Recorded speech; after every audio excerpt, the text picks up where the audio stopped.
A distinction can be made between European cultures and those in the Pacific region or parts of Africa, where larger bodies are made so through food and deliberate overfeeding. For example, the Anang community of Nigeria and communities in the Pacific islands of Tahiti and Nauru are reported to have fattening practices where brides-to-be are deliberately overfed to produce curvy and culturally attractive bodies. And of course, Japanese sumo wrestlers are on a strict diet of plenty to be able to perform adequately in the ring.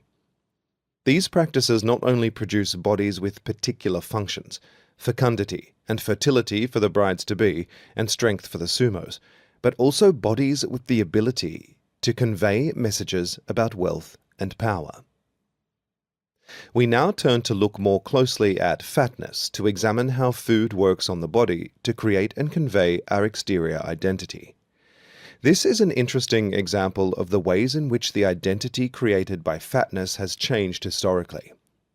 For a long time in Western history, fatness, or corpulence, was prized. It expressed a sense of being able to afford enough food, not just to feed oneself, but also to overfeed oneself, and indeed one's family.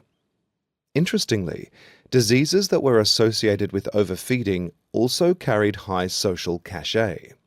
For example, Porter and Rousseau, 1998, show how in the 18th and 19th centuries, gout signified affluence in those it plagued. This was because gout was invariably only experienced by the wealthy and was associated with consuming rich foods. Fast forward to the present, where overfeeding oneself and one's family is not the costly business it used to be, far from it. In relation to household income, food prices have steadily fallen in the past 100 years, while in the 19th century, food costs comprised about 60% or more of household expenditure.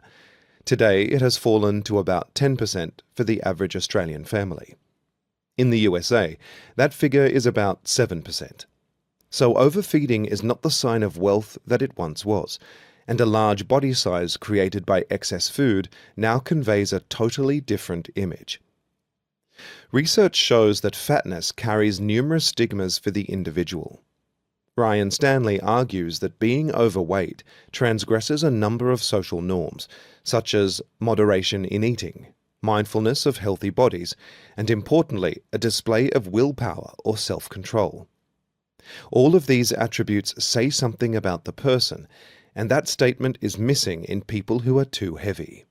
Thus, again, the ability of food to create and convey a particular identity is evident.